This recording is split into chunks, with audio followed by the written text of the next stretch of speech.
তোমরাও তৈরি হয়ে থেকো মা, কর্মফল। এই জগতে না অনেকে আছে না, কারোর ঘাড়ে চাপিয়ে দিচ্ছে, ঠাকুর আমার জীবনটা বরবাদ হয়ে গেল, ঠাকুর অমুকের জন্য আমার জীবনটা শেষ। জীবনে বলো না, তুমি যদি জীবনে কাউকে কষ্ট না দাও, তোমার জীবনে কষ্ট এলো কেন? ভগবান চুরি করিয়ে রেখেছিল, তাই তো চুরি হলো। তাহলে ভগবান নিজেকে ছেড়ে দিল না। বাবা আপনারা চিন্তা করে দেখেন, আপনারা আমরা তো তুচ্ছ, তাহলে কর্মফল ভোগ করতে হবে না? তাই প্রত্যেকের চরণ ধরে বলবো বাবা, যে যার কর্ম ঠিক করবেন, আর কর্মের শাস্তি কারোর উপরে চাপিয়ে দেবেন না। আর কোনোদিন কাউকে বলবেন না যে অমুকের জন্য আমার জীবনে এত কষ্ট। কেউ যদি আমার কৃষ্ণ চরণ ধরে বাবা, তার বিচার হয়। এইটা শুনে রাখেন, খুব দামি কথা। কৃষ্ণকে ভালোবাসলে বিচার হবে। চিত্রগুপ্ত বিচিত্রগুপ্তকে ডেকে বলবে, খাতাটা দেখো তো ভক্ত ধরাই কি করেছে। খাতা দেখে দেখবে কি কি করেছে পাপ, বিচার হবে সেই অনুযায়ী।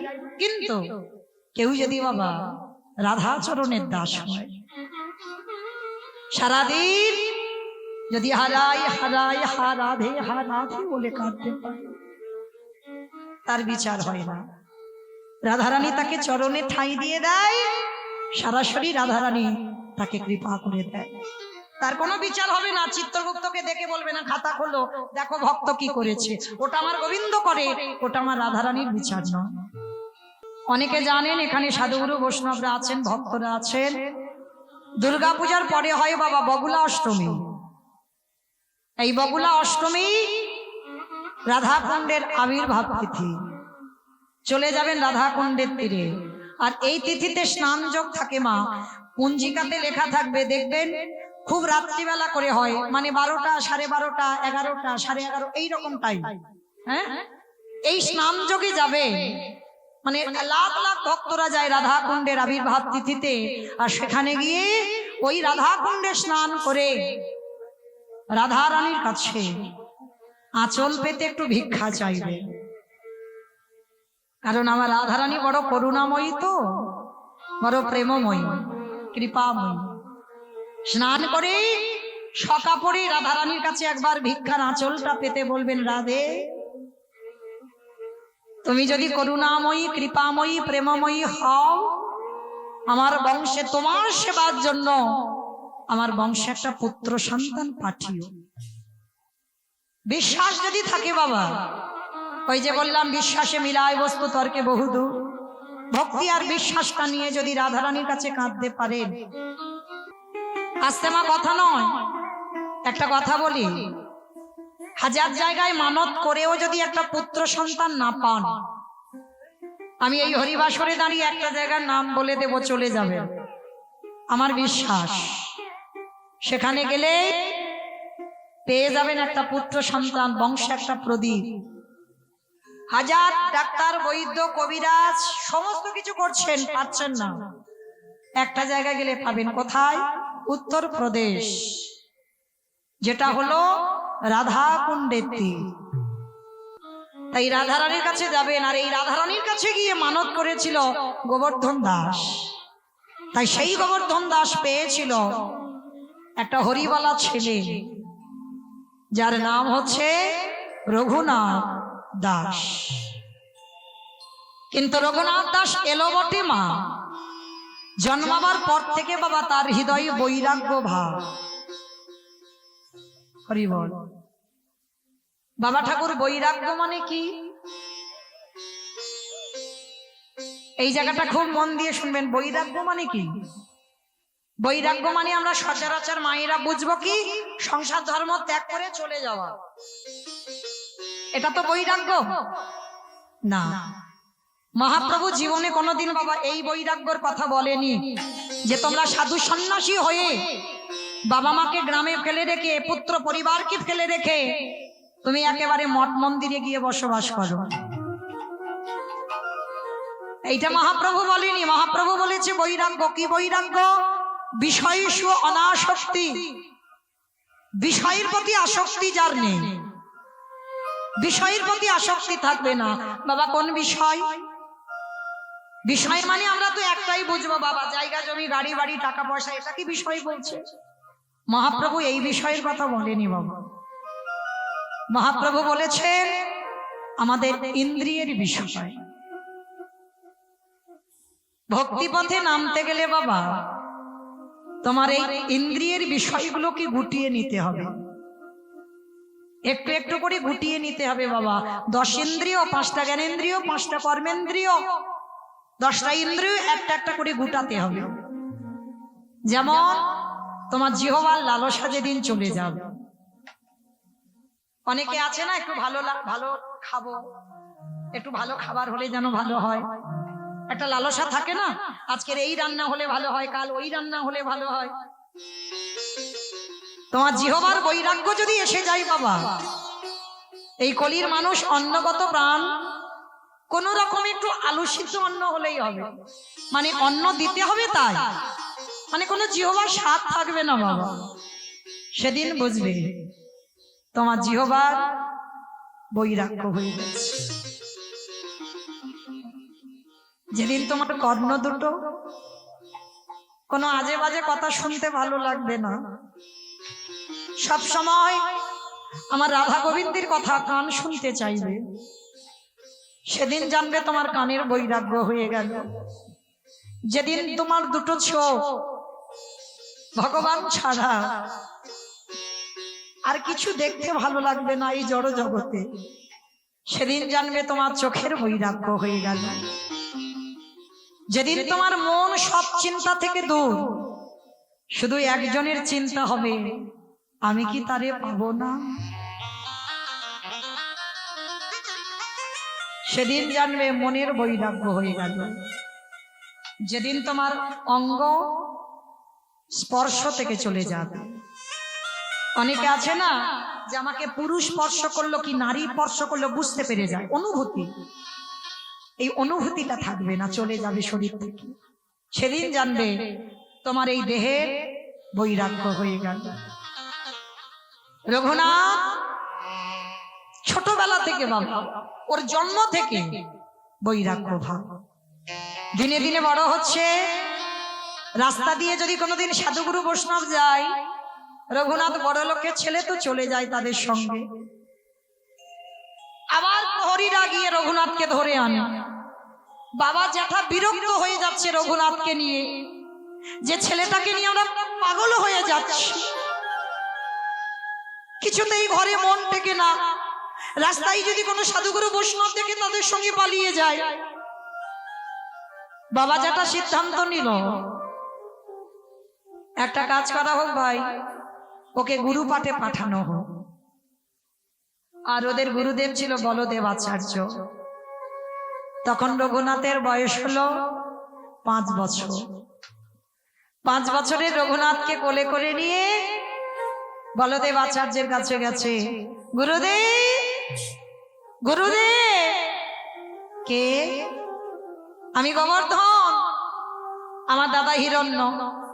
বেশ, এসো এসো। গুরুদেব, আমাদের রঘুনাথকে তোমার চরণে ঠাঁই দাও। অসম্ভব, ও বড় লোকের ছেলে, আর বড় লোকেদের ছেলের একটু খামখেয়ালি হয় বাবা, তুমি আমাকে ক্ষমা করো, ওকে আমি আশ্রয় দিতে পারবো না। গোবর্ধন আর হিরণ্য বলে উঠলেন, গুরুদেব আপনি জানেন না আমাদের রঘুনাথের চরিত্র, একটু আশ্রয় দেন, 2 দিন দেখেন, আর 2 দিন দেখে যদি মনে করেন ও আশ্রমে থাকার উপযুক্ত নয়, তাহলে আমাদের খবর দেবেন, আমি নিয়ে চলে যাব। ঠিক আছে, যখন বলছো 2 দিন আশ্রয় দিলাম।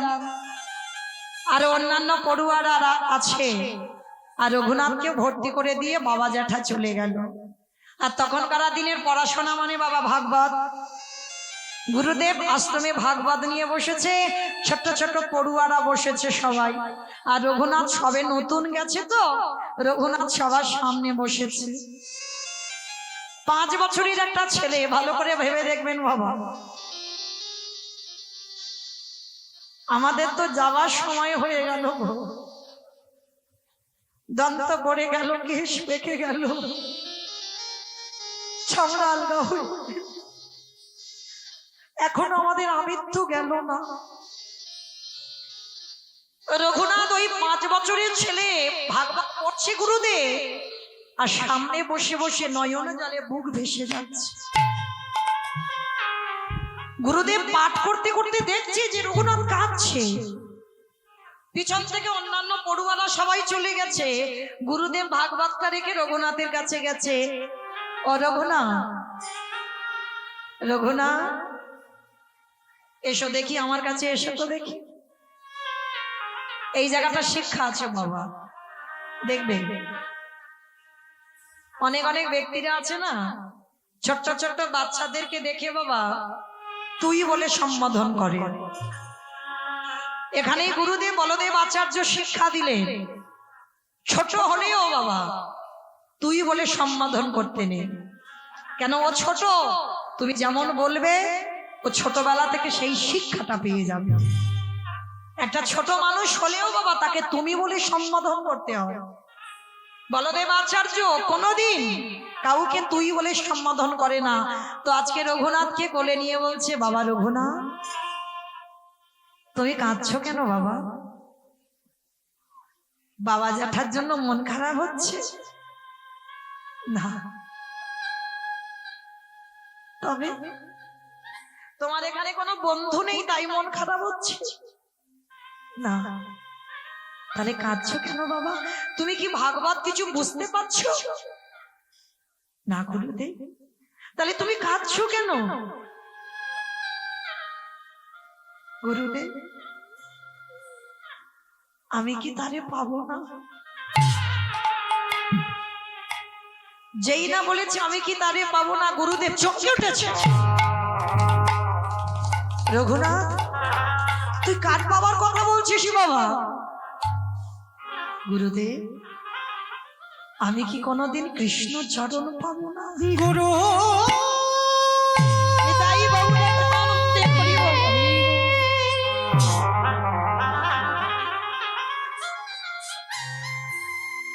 একেবারে বলে দাও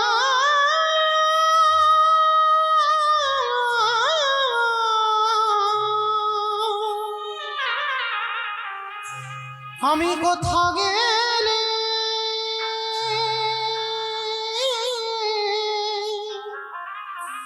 আমার কৃষ্ণ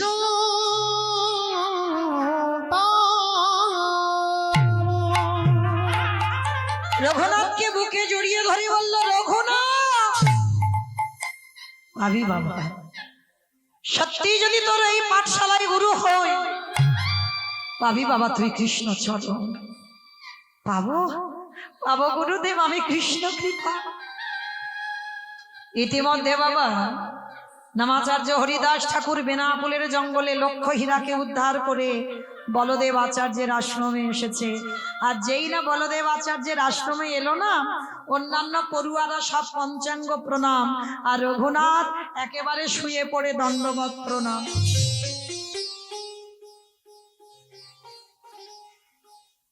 বাবা শাস্ত্র বিধান দিল রঘুনাথের থেকে কেউ দণ্ডবত প্রণাম বেশি করতে পারে না, আর নামাচার্য হরিদাস ঠাকুরের থেকে বেশি নাম জপ কেউ করতে পারে না।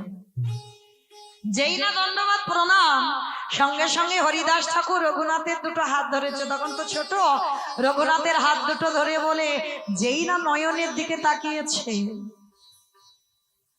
আচ্ছা বাবা ভক্ত চিনবে কি করে? আমার ভক্ত চিনবে কি করে? গলায় তুলসীর মালা দেখলে না? তাহলে দাদার সঙ্গে তিলক সেবা দেখলে ভক্ত চিনবে কি করে? ভক্তের নয়নের দিকে চাইবে। একবার কৃষ্ণ নামে যার হৃদয় কেঁপে ওঠে, মহাপ্রভু যখন কৃষ্ণ বলে কাঁদল না, শরীরে অষ্ট সাত্ত্বিক বিকার, পাগলের মতো থরথর করে কাঁপত। একবার কৃষ্ণ নাম। হরিদাস ঠাকুর যেই না রঘুনাথের নয়নের দিকে চেয়েছি, তাকিয়ে বলে উঠলেন, এই তো সেই মাটি যে মাটিতে বীজ পুঁতে দিলেই অঙ্কুরিত হয়ে যাবে। আর ছোটবেলা থেকে হরিদাস ঠাকুরকে অনুকরণ করতো বাবা রঘুনাথ। জমিদারের ছেলে কি পোশাক পরতো জানো? একটা বহির্বাস আর একটা অন্তর্বাস, আর কিছু করতো না। আর খেত কি জানো? 24 ঘন্টায় একবার আহার। আর ঘুমাতো কিসে? খড়ের বিছানা। ভক্ত হওয়া অত সোজা নয় গো। ভগবানের নাম ভজন করা অত সোজা নয়। ভজনের পথে যেতে গেলে বাবা অধিক আহার, অধিক নিদ্রা নিষিদ্ধ। হরিদাস ঠাকুর বললেন, রঘুনাথ আশীর্বাদ করলাম বাবা, কৃষ্ণ কৃপা হবে তোর। কিছুদিন আশ্রমে থাকার পরে রঘুনাথ ফিরল ঘরে। কিন্তু ঘরে ফেরার পর একেবারে বাবা কৃষ্ণ নামে উন্মাদ। মানে আর কারোর কথা ভাবে না বাবা, মানে কৃষ্ণ নামে পাগল। কখন ঘর থেকে বেরিয়ে যায় রাত্রিবেলা, আবার সবাই মিলে ধরে আনে। একদিন বাবা ওই জ্যাঠামশাই হিরণ্য দাস রেগে গিয়ে বলেন, রঘুনাথ তুমি কি মনে করেছো তুমি আমাদের বংশে একমাত্র পুত্র? তোমাকে পাঠশালায় ভর্তি করেছিলাম যাতে আমাদের সুযোগ্য সন্তান হও, কারণ আমাদের জমিদারি দেখভাল করবার জন্য অনেক প্রার্থনা করে তোমাকে পাওয়া। আর তুমি কিনা এই সাধু সঙ্গ করে যদি সাধু বৈষ্ণব দেখো তাদের সঙ্গে চলে যাচ্ছ। এই কে আছিস, কোথায় আছিস? রঘুনাথকে কারাগারে বন্দি করে দে। কেন বন্দি করলো? যাতে কৃষ্ণ ভোলানো যায়। কি বাবা ঠাকুর, একবার কৃষ্ণকে যে ভালোবাসে হাজার চেষ্টা করেও কৃষ্ণকে ভোলানো যায়।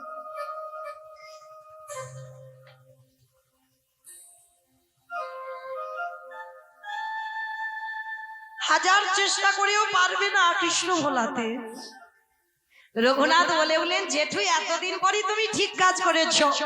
এই যে কারাগারে আমায় রাখবে না, আর কারাগারে গেলে আমি নিরজনে একটু নাম ভজন করতে পারবো। শুধু কারাগারে রাখলো না, যাতে রঘুনাথ কোথাও চলে না যায়, হাত দুটো বেঁধে দিয়েছে শিকল দিয়ে। ঠিক করেছো, এতদিন পরে জেঠু তুমি ঠিক করেছো। রঘুনাথকে খাবার দেয় বাবা, এক সপ্তাহ কিছু খায় না,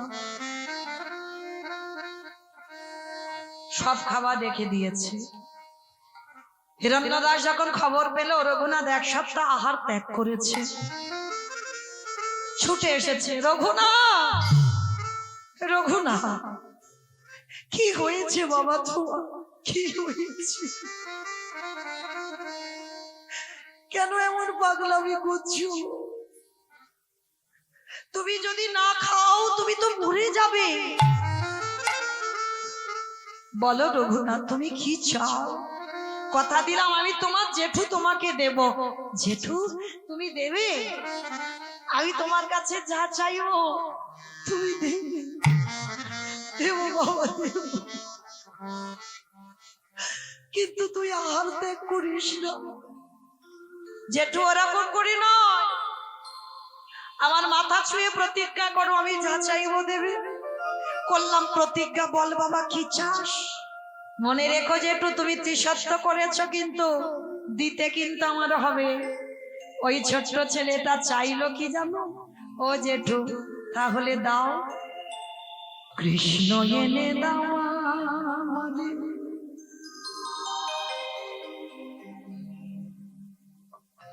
কৃষ্ণ এনে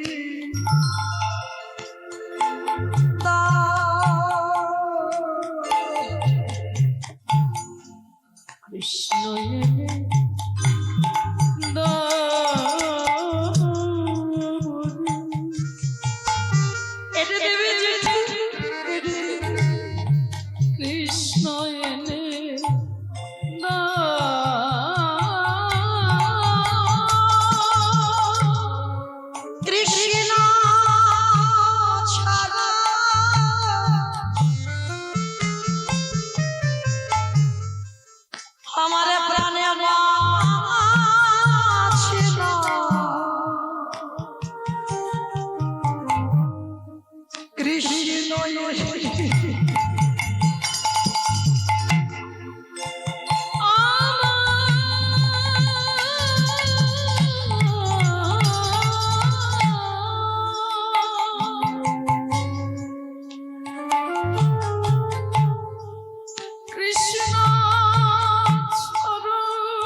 কৃষ্ণ এনে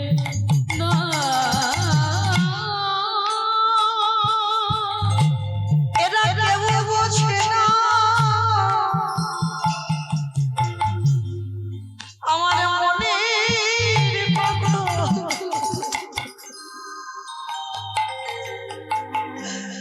বলে লইয়া কাঁদি।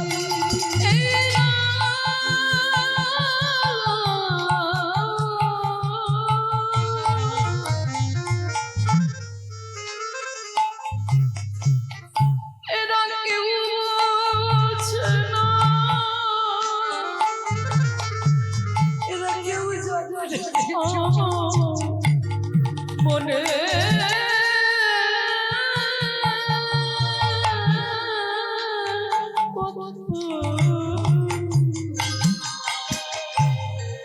বলবো আমি কৃষ্ণ এনে কৃষ্ণ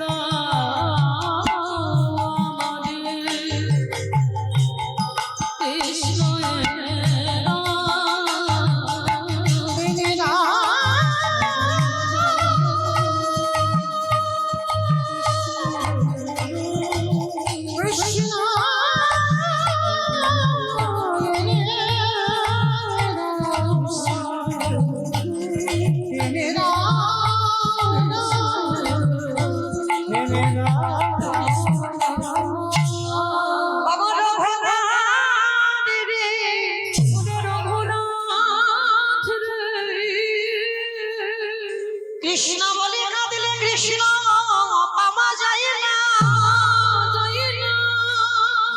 ওরে কাঁদতে যদি হয় গৌরে বলে না কেন জানিস হরি রঘুনা রাধা কৃষ্ণ একে তোমা দুই দেহ ধরি অনন্ত বিলাসীর আস্বাদন করি। এই দুই ভাবে চৈতন্য আর শাস্যাদিতে দোহে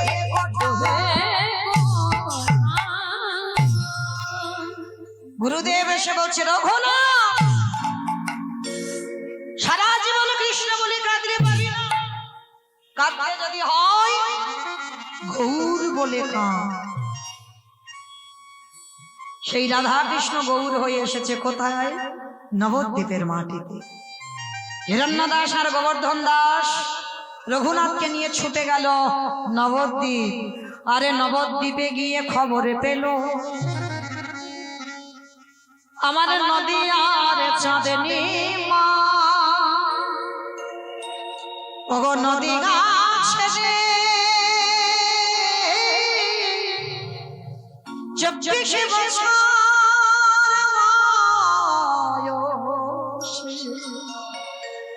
নদিয়ার চাঁদনি মা নদিয়াতে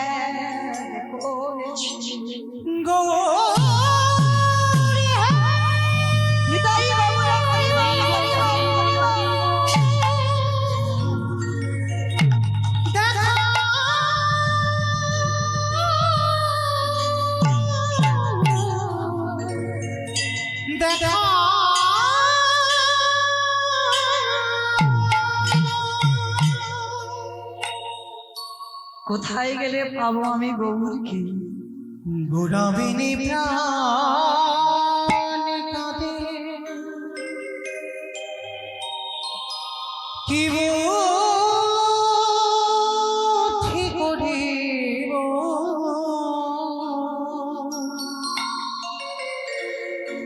গৌরাঙ্গ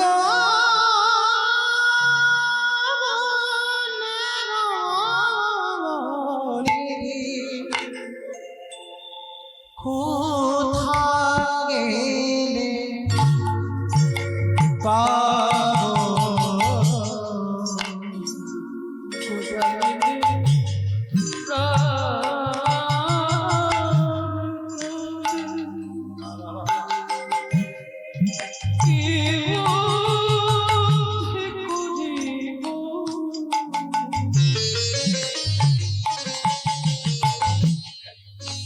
গৌরঙ্গ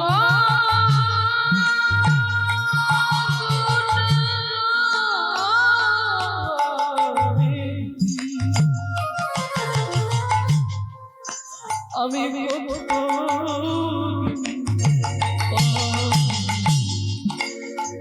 কি আর করিবে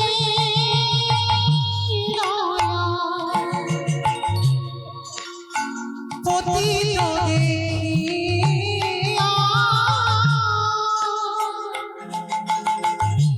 এই দুরিরা হরির নাম কে দিবে যাচিয়া কি আর করিবে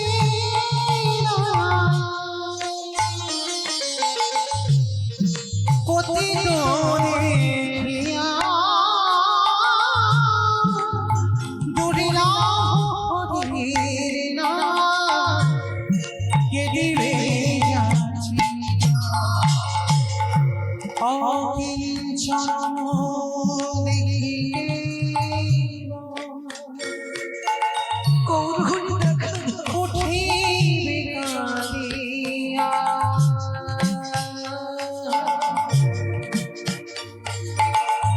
গোরাবিনে শূন্য সকল নদিয়া চলে দেখি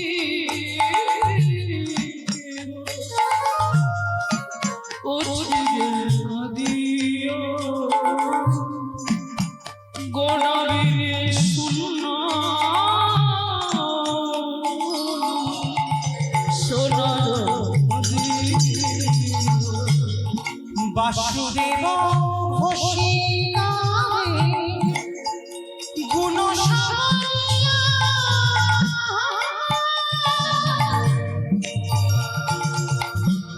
জীবনে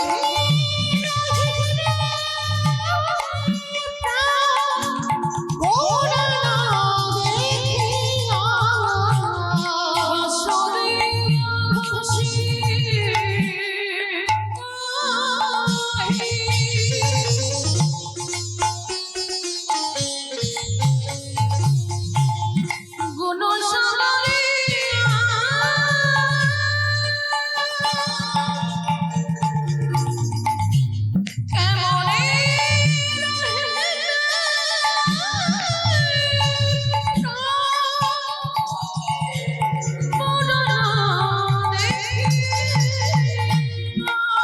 আমি আমার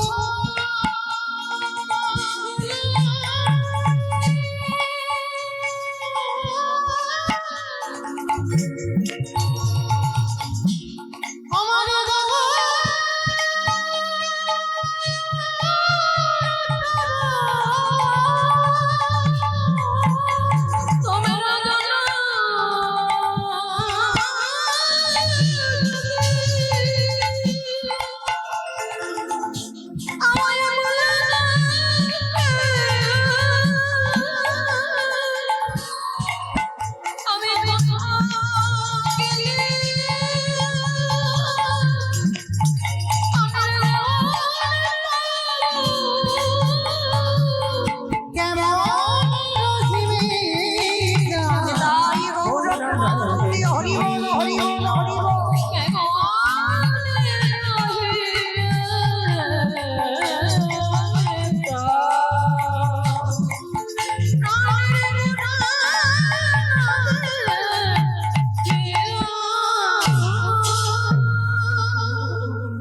নয়নের জলে ধোলায় গড়াগড়ি যা আরি বলে হে নদিয়া বিহারি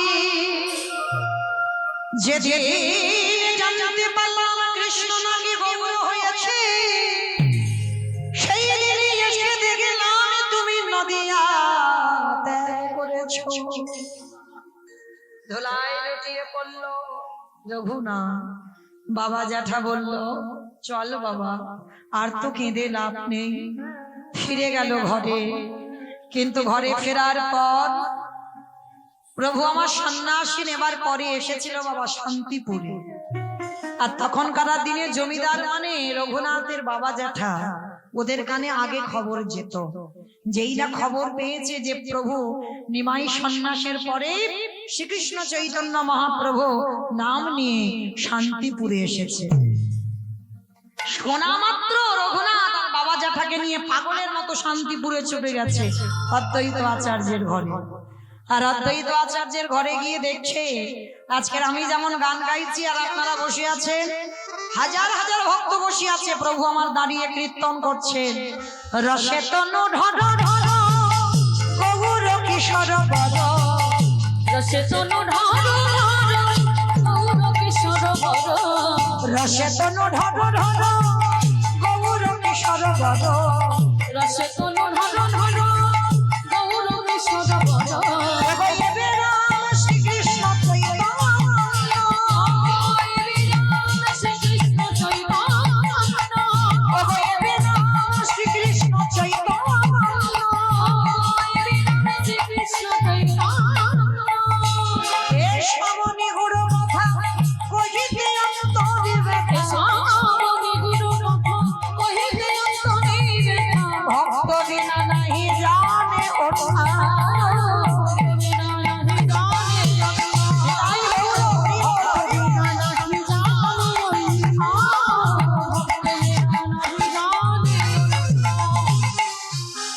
গৌরচরণে একেবারে আছাড় খেয়ে বলল রঘুনাথ। আর যেই না গৌরচরণে আছাড় খেয়ে বললেন, গৌর হরি হাত দুটো ধরে বলছে, আরে ও প্রভু আমার বুঝতে পেরে গেল এই সেই রঘুনাথ। গদাধর দাও, আমার থালা থেকে প্রসাদী রঘুনাথকে একটু দিয়ে দাও। যে প্রসাদী পাবার জন্য যোগীগণ যোগে পায় না, মণিগণ মনে পায় না, ধ্যানীগণ ধ্যানে পায় না, আজকে সেই প্রসাদ রঘুনাথ প্রথম দর্শনে পেয়ে গেল। কিছুদিন প্রভু চরণ সেবা করছে, রঘুনাথ প্রভুর কাছে আছে। এক সপ্তাহ পরে প্রভু বললেন, রঘুনাথ এইবার আমি জগন্নাথ ধাম পুরী ধামে ফিরব, তুমি তোমার ঘরে ফিরে যাও। না না প্রভু না, আমি ঘরে ফিরবো বলে তুমি তোমার চরণে আসিনি গো, আমি তোমার কাছে থাকতে চাই। রঘুনাথ তোমার এখনো সেই বৈরাগ্য আসেনি বাবা, ফিরে যাও। আর মনে রেখো, এই যেদিন প্রকৃত বৈরাগ্য আসবে সেদিন তোমাকে আমার কাছে আসতে হবে না, আমি তোমাকে ছলে বলে কলে কৌশলে তোমাকে আমার কাছে নিয়ে আসবো। তোমাকে আসতে হবে না, আমি ঠিক টেনে আনবো আমার কাছে, তুমি চিন্তা করো না, এখন ঘরে ফিরে যাও। না প্রভু, আমি ঘরে যাব না, আমি তোমার কাছে থাকতে চাই। রঘুনাথ আমার মুখের উপরে কথা বলো না, বৈরাগ্য ধারণ করবে, মর্কট বৈরাগ্য যেন না হয়। বৈরাগ্য পালন করতে বলছে, মর্কট বৈরাগ্য, লোক দেখানি নয়, যেন হৃদয় থেকে বৈরাগ্য ভাব আসে। লোক দেখানি বৈরাগ্য নিয়ে আমার কাছে আসবে না। লেখাপড়া শিখেছ, বাবার জমিদারি আছে, সংসার করো, বিয়ে থা করো, সংসারে জমিদারি দেখভাল করো, আমার আদেশ পালন করো। রঘুনাথ আর কিছু বলতে পারল না, প্রভুর চরণে দণ্ডবত প্রণাম করে নৌকাতে চড়ে নৌকা পার হয়ে আদি সপ্তম গ্রামে আসবে। আর নৌকাতে আস্তে আস্তে বাবা, উরি বাবা কত লোক বসে আছে বলো তো, ওইখানে কি হচ্ছে, এত লোক, যাই তো একবার দেখে আসি। নৌকাটা তীরে রেখে রঘুনাথ নেমেছে, আর যেই না নেমেছে শুনতে পেল প্রভুর বড় দাদা নিতাই চাঁদ ওখানে এসেছে। তাই নাকি, নিতাই চাঁদ এসেছে, চলো একবার যাই। তা যেই না রঘুনাথ গিয়ে নিতাই চাঁদকে দণ্ডবত প্রণাম, সঙ্গে সঙ্গে নিতাই চাঁদ বলে উঠলেন, আরে চোর চোর চোর চোর। সবাই তো রঘুনাথকে চেনে, জমিদারের ছেলে, খুব ভালো ভদ্র ছেলে। আর রঘুনাথকে দেখে নিতাই চাঁদ বলছে চোর চোর বলে চিৎকার করছে, একটা চোর চোর। ভক্তরা প্রশ্ন করছে, প্রভু আপনি কি চোর বলছেন কেন, ও তো আমাদের রঘুনাথ। তাহলে এমনি এমনি কি চোর বলছি, তোমরা জানো না ও চুরি করেছে। বলে কি চুরি করেছে প্রভু? বলে শোনো, ও তো জানে না, ও আমার সঙ্গে দেখা করার আগে আমার ভাইয়ের কাছে ছুটে গেছে। কৃপা হবে জীবনে কি বাবা ঠাকুর? যারা যারা শাস্ত্র জ্ঞানী বসেছে, সরাসরি গৌর চরণে গেলে কৃপা হয়?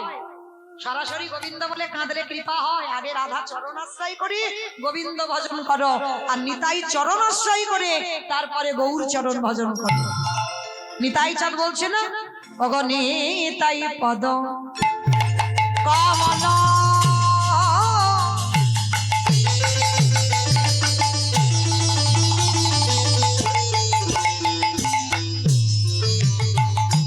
ওগো কোটি চন্দ্র সুশীতল নিতাই পদ কমল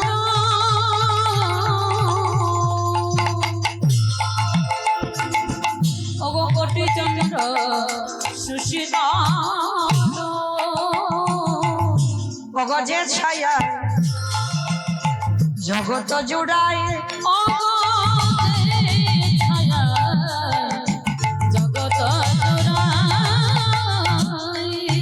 ওগো হেন নিতা দিনের ভাঙা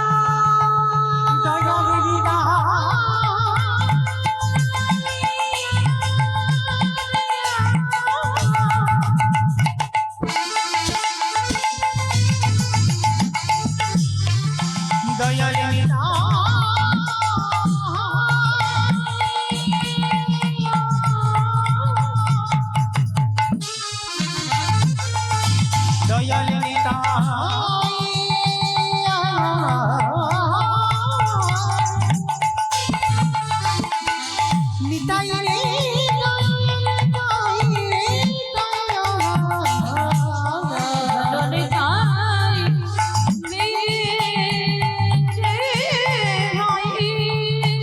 ওগো রাধা কৃষ্ণ পাইতে না দৃঢ় করি ভজনি তায়ের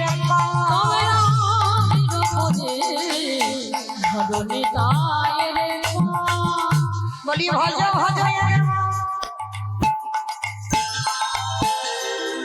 আস্তে কীর্তন শুনলে হবে না বাবা, এই গানগুলো যদি শোনা না হয় না, ভজনগুলো পদগুলো যদি শোনা না হয়, কীর্তন শোনা বৃথা হয় আর গাওয়া বৃথা হয়ে যায়। কত সুন্দর পদাবলী দেখো, বলি ভজ ভজ আগে মা নিতাই ভজ হরি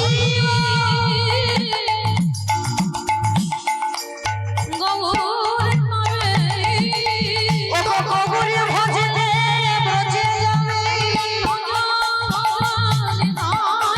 তোমরা নিতাই ভজনি গো তোমরা নিতাই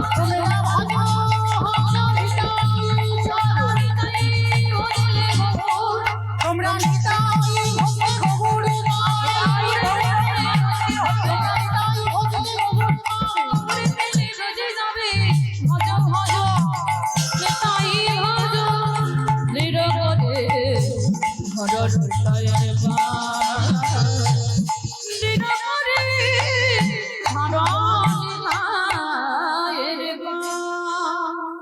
অমাইরা রঘুনাথকে চোর বললো কেন না? নিতাইয়ের চরণ না ভজে গৌরের চরণে গেছে। ওই জন্য নিতাই চাঁদ বলছে তোকে দণ্ড দেওয়া হবে। কি দণ্ড? মেলাটা ছিল বাবা পানিহাটির মেলা। কি গো নাম শুনেছো তো? এই পানিহাটির মেলা, এই পানিহাটির মেলাতে বাবা চিড়ে দুধ দই মিষ্টি খাওয়ানো হয়। আর ওই চিড়ে দুধ দই এমন হয়, সেই যে গিরি গোবর্ধন পূজা হয়ে গেছিল অন্নকূটের মতো, মানে পাহাড়ের মতো ওই রকম চিড়ে দুধ দই খাওয়ানো হয়। তা আজকে জমিদারের ছেলে তো বাবা জ্যাঠাকে খবর দেওয়া হলো, সঙ্গে সঙ্গে বাবা জ্যাঠা দোকান থেকে চিড়ে দুধ দই এনে পানিহাটির মেলাতে বাবা ভক্তদের প্রসাদ নিবেদন করলো। রঘুনাথ ঘরে গেল, ঘরে যাবার পর বাবা জ্যাঠা সিদ্ধান্ত নিল ছেলেটার বিয়ে দিতে হবে। হরি বল। দেখাশোনা হলো, যে মেয়েটার সঙ্গে বিয়ে ঠিক হয়েছে বাবা নাম হলো রত্নাবতী। সে রত্নাবতী তো নয় বাবা, যেন স্বর্গের অপ্সরা, মানে অপ্সরাকে হার মানাবে ওই রকম মেয়ে। কেন? রঘুনাথ যাতে কৃষ্ণ ভুলে যায়। কি গো মাইরা, আগেকার দিনে বলতো না, ঠাকুমারা বলে কাঁধে জল চাপিয়ে দে, কৃষ্ণটা মাথা থেকে চলে যাবে। মানে জল চাপানো মানে একটা বিয়ে দিতে হবে। তার বিয়ে দেওয়া হলো, বিয়ে হলো, পরের দিনে হলো কাল রাত্রি, তারপরের দিনে হলো ফুলসজ্জার রাত। আর ওই ফুলসজ্জার রাত্রিতে যে রঘুনাথ কোনদিন নারী বদন দেখেনি, সেই রঘুনাথ আকুল প্রাণে শুধু কাঁদছে। একটা সদ্যজাত বিবাহিতা কন্যা ফুলসজ্জার রাত্রিবেলা গিয়ে যদি দেখে স্বামী পাগলের মতো কাঁদে, তাহলে সেই নারীটার মনে কি ছাপ পড়ে? কিছু একটা ব্যাপার আছে, তাই না? ওটা তো তোমাদের সঙ্গে হবে, কিন্তু রঘুনাথের সঙ্গে তো হবে না। রঘুনাথ নারী বদন কোনোদিন দেখেনি। কি গো মাইরা, নারী বদন দেখেনি কোনোদিন ভালো করে। সরাসরি নারী বদন দেখলে পাপ হয়। নারী বদন দেখবার আগে নারী চরণ দেখতে হয়। আমার দাদা ভাই, বাবা ঠাকুর ভাইরা যারা আছেন তাদেরকে বললাম, বল সরাসরি নারী বদন দেখতে নাই, আগে চরণের দিকে একবার তাকাতে হবে। যদি বলো এটা আমি শিক্ষা দিচ্ছি না, এটা রামায়ণে লক্ষণ বলেছিল। 14 বছর বনবাস থেকে ফিরে এলো, ছাতা ধরেছিল, আর যখন ছত্রটা ধরেছিল না, লক্ষণ বারবার ঘুমিয়ে পড়ে যাচ্ছে। রামচন্দ্র রেগে বলেছিল, ভাই আজ আমি রাজ সিংহাসনে বসলাম আর তুই ঘুমাচ্ছিস? বলে, দাদা গো আমি 14 বছরে ঘুমাইনি। 14 বছর নাকি ঘুমাইনি, বেঁচে থাকে কেউ? বলে, হ্যাঁ দাদা সত্যি বলছি, কারণ তোমাকে রক্ষা করবার জন্য আমি গিয়েছি। তো যতবার নিদ্রা দেবী আমার চোখে আসছিল, নিদ্রা দেবীকে বলেছিলাম যেদিন আমার জ্যেষ্ঠ সিংহাসনে বসবে সেই দিন আমার চোখে আসিস, তার আগে নয়। ওই জন্য 14 বছর আমি ঘুমাইনি। দাদা শুধু ঘুমাইনি নয়, 14 বছর আমি নারী বদন দেখি নাই। রামচন্দ্র হেসে উঠেছিল, বলে, ভাই সব মেলাবি, কিন্তু এইটা নয়। সীতা সঙ্গে ছিল আর তুই বলছিস 14 বছর নারী বদন দেখিস? বলে, না না, তুমি বোধহয় জানো না, আমি সীতামার কাছে ছিলাম বটে, কিন্তু দাদা গো আমি চরণ ছাড়া বদন দেখি নাই গো। এই সীতামার কাছে ছিলাম বটে, চরণ ছাড়া বদন দেখি নাই গো। বলে 14 বছর ঘুমাইনি, 14 বছর নারী বদন দেখিনি, 14 বছর খাইনি। বলে, এই মিথ্যা কথা এটা বলছিস? তুই তো প্রত্যেকদিন ফল আনতে যেতিস, সে ফলগুলো কই? বলে, দাদা প্রতিদিন আমি ফল আনতাম, তুমি তো বলতে লক্ষণ ফল ধর, কোনদিন খেতে তো বলোনি। কি বাবা ঠাকুর একটা ভাই দেখাতে পারবে এইরকম আছে? দাদা ধর বলেছে তো ধরে আছে, খেতে বলিনি, খাইনি 14 বছর। তা রামচন্দ্র বলছে, এই বিশ্বাস করবো কি করে? বলে, দাদা আমি জানতাম তুমি এটা বলবে, ওই জন্য 14 বছরের ফল গুছিয়ে রেখেছি আমার সাধনার বলে। আমি 14 বছর ব্রহ্মচর্য পালন করে বায়ু সেবা করেছিলাম। দেখবে 14 বছরের ফল এনে হাজির করেছে, সব ফলের রাস হয়েছে বাবা, প্রজাদের দ্বারা গণনা চলছে, আর গণনা করে বাবা 7খানা ফল কম পড়ছে। রাম হেসে বলছে, কি রে 7 দিন খেয়েছিস? বলে, না দাদা 7 দিন আমি আনতেই যাই। তাহলে আপনারা বলেন, সেই লক্ষণ জগৎকে প্রচার করে দিল, নারী বদন দেখবার আগে চরণ থেকে বদন দেখতে হয়, আর যদি চরণ থেকে বদন দেখো সে দর্শনে অপরাধ হয় না। তো এইবার যেই না এসে দাঁড়িয়েছে, রঘুনাথ তো কোনোদিন নারী বদন দেখেনি, রঘুনাথ কাঁদছে। তার সহধর্মিনী তো রত্নাবতী, বউ নয়, স্ত্রী নয়, করজোর করে প্রশ্ন করলো স্বামীকে, স্বামী তুমি কার জন্য কাঁদছো? কার জন্য তোমার মন এত আকুলি বিকুলি? কে সে? পারবে রত্না এই রাত্রিবেলা তার কাছে আমার পাঠাতে? পারবো স্বামী। আচ্ছা আগে বলো তো দেখি, এই যে আমার বাবা মা তোমার সঙ্গে বিয়ে দিয়েছে, কেন দিয়েছে? বলে, হ্যাঁ জানি তো, কৃষ্ণ ভোলাবার জন্য। রত্নাবতী তুমি পারবে কৃষ্ণ ভোলাতে? বলে, তোমার কি মাথা খারাপ? আমি জনমে জনমে চেয়েছি তোমার মতো একজন স্বামী যেন পাই, যাকে নিয়ে আমার ভজনের পথ আমি চলতে পারি। তাহলে কেন ভুলে যাচ্ছ আমি তোমার ভজনে বাধা দেব? বেশ, শোনো রত্নাবতী, আমি যার জন্য আমি এত অনুমান, যার জন্য আমি এত কাঁদি, যার জন্য আমার হৃদয় এত আকুলি বিকুলি, সে অন্য কেউ নয়, যার নাম হলো কৃষ্ণ। যেই না কৃষ্ণ নামটা উচ্চারণ করেছে রত্নাবতী চমকে উঠে, স্বামী তুমি কৃষ্ণ পাওয়ার জন্য এইরকম পাগল? হ্যাঁ রত্না, পারবে আমাকে এই রাতের অন্ধকারে চিরজনমের মতো বিদায় দিতে? রত্নাবতী হেসে বলল, স্বামী কথা দিলাম, সত্যি যদি আমি তোমার সহধর্মিণী হই, সত্যি যদি তোমার অর্ধাঙ্গিনী হই, আমি কোনোদিন চাই না তোমার কৃষ্ণ ভজনে বাধা হোক। চলো, প্রথম দরজায় প্রহরীরা পাহারা দিচ্ছে, আমি তোমার পরিবার নিজের হাত ধরে পিছনের দরজা দিয়ে বের করে দেব, চলে যাবে তুমি কৃষ্ণ দর্শনে। আর একটা কথা দিয়ে যাও, যদি কোনোদিন কৃষ্ণ দর্শন হয়, এই হতভাগিনীর সঙ্গে তো তোমার আর দেখা হবে না। যদি দেখা হয়ে যায়, শেষের দিনে তুমি একটু আমার কথাটা মনে রেখো, আর তোমার কাছে কিছু চাই না। ধন্য রত্নাবতী, তোমার মতো সহধর্মিণী পেয়ে তুমি বিদায় যে দিচ্ছ, পারবে তো চিরজনমের মতো থাকতে? রত্নাবতী বলে উঠলেন, কথা দিলাম, জীবনের 3টে দিনের স্মৃতি নিয়ে সারা জীবনটা কাটিয়ে দেব। রঘুনাথ তার সহধর্মিণীর চরণে ষষ্ঠাঙ্গে দণ্ডবৎ প্রণাম। আসি রত্না, তুমি হলে আমার কৃষ্ণ ভজনের গুরু, তোমাকে আমি সহধর্মিণী জ্ঞানে পূজা করলাম না, তুমি আমার কৃষ্ণ ভজনে পাঠাচ্ছ। আসি। এতটুকু মোহ, এতটুকু মায়া রইল না রঘুনাথে। রাতের অন্ধকারে ছুটে চলল জগন্নাথ ধাম, পুরী ধাম।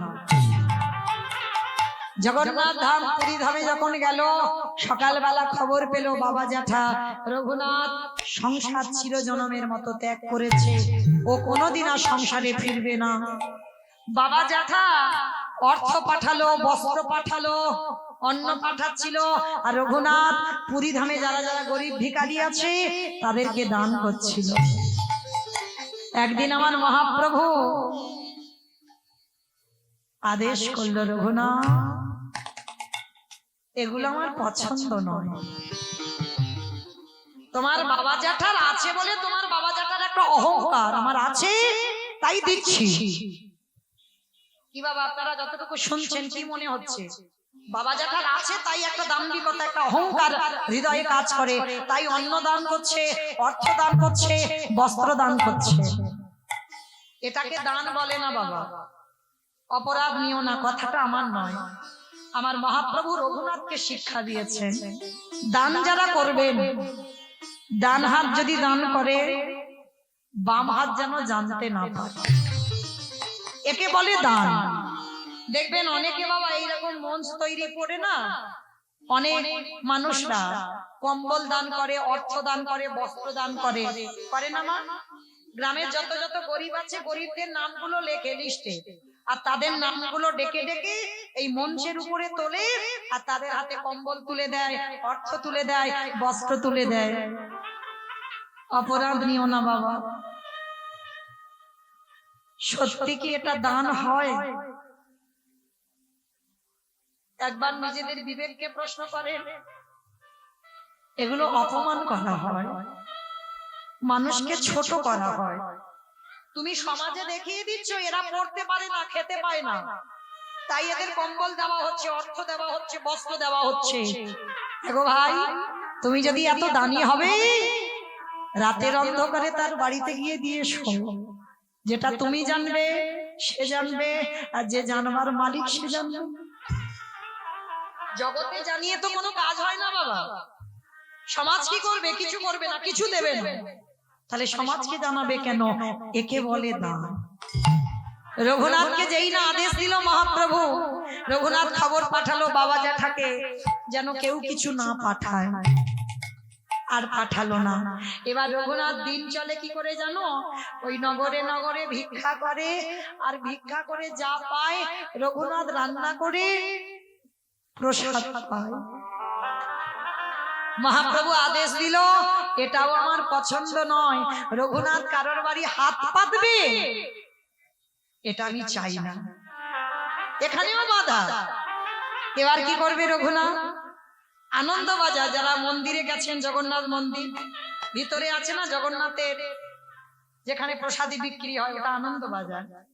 ওই আনন্দ বাজারে রঘুনাথ কাঙালের মতো বসে আছে, আর যেগুলো বিক্রি হয় না রঘুনাথকে কেউ যদি খেতে দেয় রঘুনাথ খায়। মহাপ্রভু আদেশ দিল, ওটাও আমার পছন্দ নয়, অযাচিত ভাবে দেবে আর তুমি খাবে, ওটা আমার পছন্দ নয়। তার মানে প্রভু বোঝাতে চাইছে তুমি কিছুই খেও না। কিছুই খাচ্ছে না এক সপ্তাহ। প্রভু সব যখন বাধা দিয়ে দিচ্ছ, বেশ খাবোই না। এক সপ্তাহ যখন হয়ে গেছে না, বড্ড কষ্ট হচ্ছে। কে গো মা, একদিন আহার না করলে কত কষ্ট হয়। আর রঘুনাথ এক সপ্তাহ জলগ্রহণ করেন, মানে একেবারে মৃত্যু সজ্জায় নর্দমার কাছে পড়ে আছে রঘুনাথ, শুধু কাঁদে আর বলে, গৌরহরি দেখা দাও, দেখা দাও, দেখা দাও, আমার কানটা যে বেরিয়ে যাবে এবার।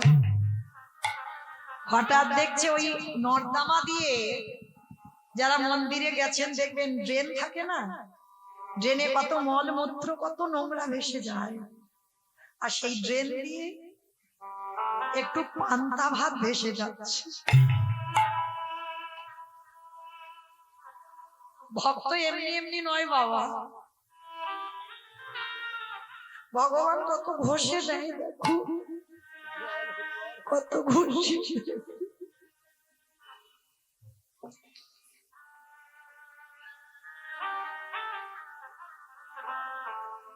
পান্তা ভাতটা ভেসে যাচ্ছে, বড় খিদে পেয়েছে, হাত চাইতে তুলে নিয়েছে। প্রভু বড্ড খিদে পেয়েছে,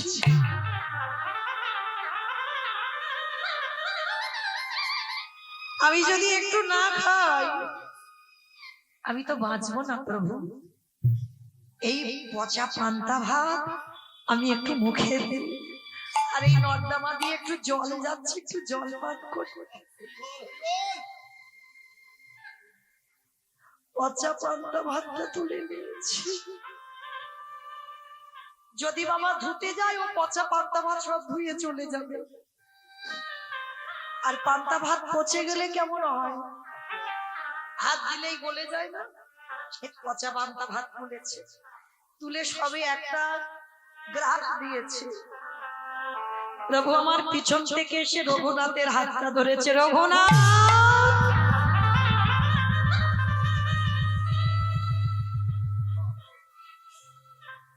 কিরে,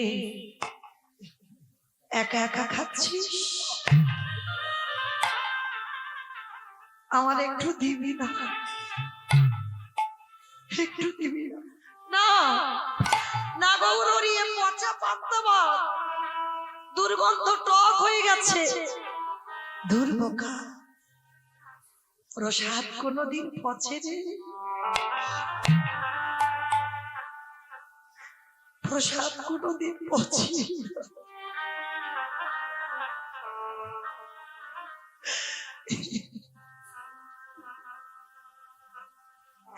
প্রসাদ কোনদিন পচে না।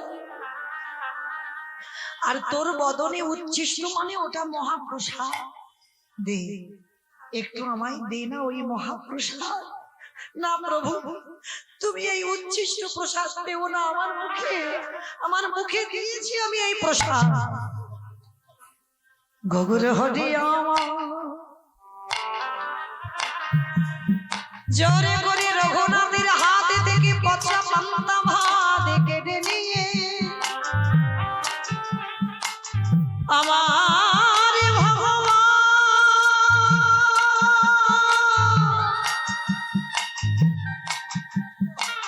ওই রঘুনাথের ভক্তি প্রেম ভালোবাসা মাখাবো ওই ভক্তের মহাপ্রসাদ গরু হরি হাতে নেই আজ ভগবান সাদরে ওরে রঘুনাথ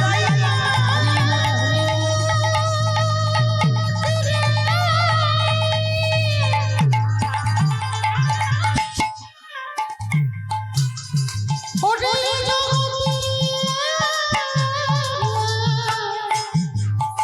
সবাই আমায় ভালোবাসে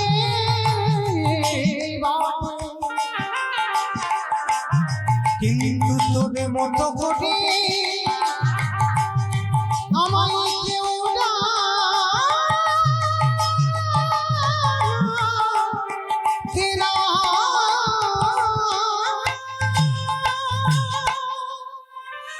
আমি ভক্তের এই খবর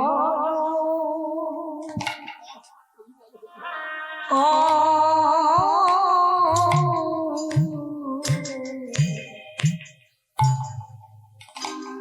ভালো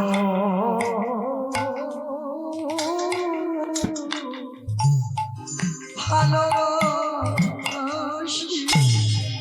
শুধু জনমে না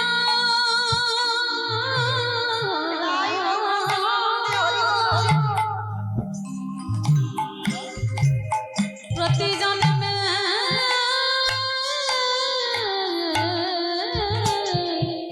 জনমে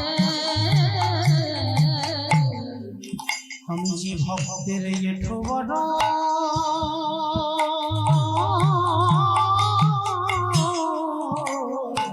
হরিবল হরিবল ভালো গগন হরি হরি রঘুনাথ এতদিন পরে তোমার ঘষে মেজে নিয়ে আজ দেখে নিলাম রঘুনাথ তোমার প্রকৃত বৈরাগ্য এসে গেছে দাও দাও তোমার চরণ আমার হৃদয়ে তুলে দাও হে গৌরহরি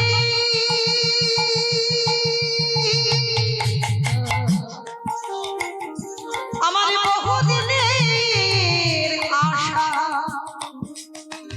আমি একেবারে বৃন্দাবনে রাধা রানীর চরণ সান্নিধ্যে যেতে চাই স্বরূপকে খবর দিল স্বরূপ যাও আমার রঘুনাথকে সঙ্গে করে তুমি চলে যাও রাধা কুণ্ডের তীরে ওই রাধা কুণ্ডের তীরেই হবে আমার রঘুনাথের ভজন কেমন হতাই হলো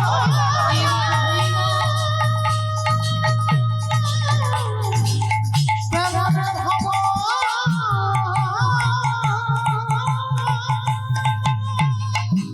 সেই রাধা কুণ্ডের তীরে যেখান থেকে রাধা রানীর আশীর্বাদের ছেলে রঘুনাথ সেই রাধা কুণ্ডের তীরে হারাই হারাই হারাই বলে কাঁদে আর যখনই হারাই বলে কাঁদে এত রোগ রঘুনাথ বসে আছে রাধা রানী করুণাময়ী তো কারোর কষ্ট দেখতে পারে না নিজের উড়ানিটা নিয়ে রঘুনাথকে আচ্ছাদন করে দাঁড়িয়ে আছে রঘুনাথ জপ করছিল তো পিছনে তাকিয়ে দেখে না এক রূপ লাবণ্যময়ী নারী কে গো মা তুমি সে কি রে এতক্ষণ ধরে আমায় ডাকছিস আর আমায় চিনতে পারছিস না রাধে গো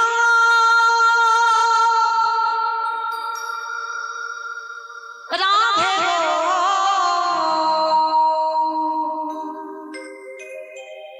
একবার একবার সাদা ধনী গগনাধি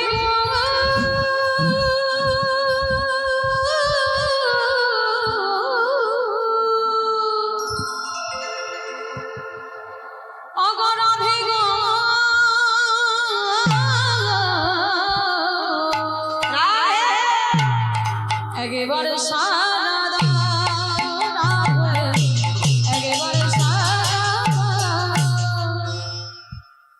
গম্ভীর্যশালিনী রাধে, গম্ভীর্যশালিনী রাধে, কৃষ্ণ প্রেম প্রদায়িনী রাধে, ও কৃষ্ণ প্রেম প্রদায়িনী রাধে, প্রেম সমুদ্রের মনালিনী রাধে, প্রেম সমুদ্রে মনালিনী রাধে, ও রাধে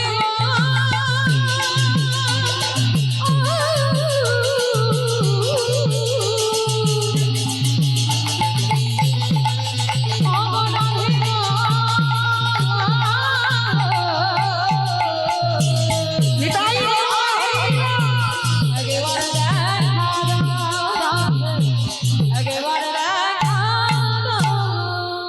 যেই না রাধারানীর নাম উচ্চারণ করেছে রাধারানী নিজ রূপে দাঁড়িয়েছেন। রাধে, তবে আমি তো তোমাকে একা দেখতে চাই না, আমার মাধব কই? এইবার আমার প্রাণ গোবিন্দ থাকতে পারলেন না ভক্তকে দর্শন দেবার জন্য, ওই রাধা কুণ্ডের তীরে আমার রাধারানীকে বামে নিয়ে দাঁড়ালেন। আর ভক্তগণ সবাই, ওই রঘুনাথ শুধু একা নয়, ভক্তগণ সবাই আজকে রাধা কুণ্ডের তীরে রাধা গোবিন্দের যুগল দর্শন করলেন। মাইরা, আমার বিদায় কাল ভালো থাকবেন, পরবর্তী দল আসবেন, লীলা কীর্তন শ্রবণ করবেন। যাওয়ার সময় আমার সঙ্গে একটু গাইবে, গাইবে? বেশ, সবাই একসঙ্গে গাইবো কিন্তু, কেমন? দুহাতে তুলে বলি রে কৃষ্ণ নাম, পরিবারে তোর সকল মনস্ক। আগে আমি বলবো, পরে সবাই বলবে, কেমন? হরে কৃষ্ণ হরে কৃষ্ণ, কৃষ্ণ কৃষ্ণ হরে হরে, হরে রাম রাম রাম হরে হরে। বলো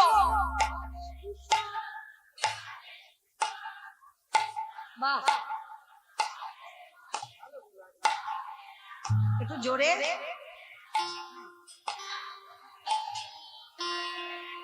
আজি হরে কৃষ্ণ কৃষ্ণ কৃষ্ণ হরে হরে, হরে রাম রাম রাম হরে হরে। বলো হরে কৃষ্ণ হরে রাম। তাল এই হরি নামে লিখিল বহুরানী ভক্তগণ সঙ্গে লইয়া হরে কৃষ্ণ গায়। হরি নামে মিটেছিল বহুরানী গাই, ভক্তগণ সঙ্গে লয়ে হরে কৃষ্ণ গায়। হরি হরি নারায়ণ ভজরে মন হরে কৃষ্ণ নাম। আনন্দী বাহু তুলে ভজরে মন কৃষ্ণ হরে। তাপি তাপি করে গেল রে মহানাম, মধুরী নাম ছড়িয়ে গেল সকল গ্রামে। নিতাই গৌর হরি বল হরি বল। মধুর নাম ছড়িয়ে দেব সকল ঘরে। শহরে গিয়ে গাইব কৃষ্ণ নাম, সেটা হবে বৃন্দাবন ধাম। প্রেমানন্দী বাহু তুলে ভজরে মন কৃষ্ণ হরে। বলো হরে কৃষ্ণ কৃষ্ণ কৃষ্ণ হরে হরে। হরে রাম রাম রাম হরি হরে। ভক্তয়ারে ভগবানের মিলন হইল, সবে মিলে হরি হরি। নিতাই গৌর